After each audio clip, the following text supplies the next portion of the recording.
Þegar við sjáum það hérna þegar maður kominn á staðinn þá þetta ekki lítið. Þetta mjög tilkomumikið, fallegt, maður verður bergnuminn að sjá þetta.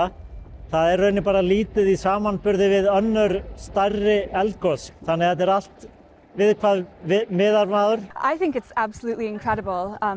I only knew what to expect from all of the photos that we were seeing, and it's been so amazing seeing the cauldron actually growing.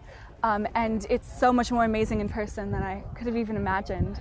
Well, I think couldn't be more important than now to be studying earth sciences. You know, sustainability is this huge hot topic, and it's been through geology and through earth sciences that I've kind of found my way into how I might be able to contribute.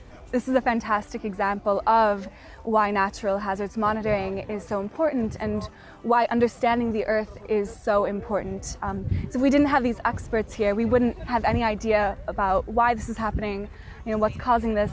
So this really increases the safety of, you know, the entire public understanding all of these geologic processes.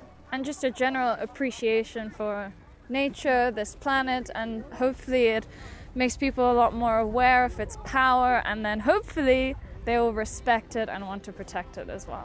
Þetta hlýtur náttúrulega að vera bara besta bókin, það getur bara ekkert annað verið, það allt að gerast þetta, það kemur alveg neðan úr mölli og upp á yfirborðið og svo formast þetta hérna í formi allavega hraunsmyndana og svona, þannig ég held að hljóta að vera bara besta bókin, sko.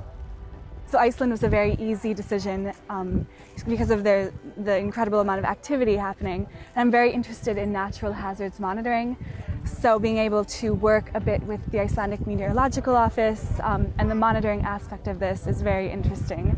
So Iceland is just the ideal place, as we can see, to study this type of thing. Þegar maður fyrir að horfa í rauða kviku þá nú hætt við að maður svona tapir dálítið áttum. Just seeing how much a landscape can change in such a short amount of time is striking. It's freaky. Yeah. It's amazing.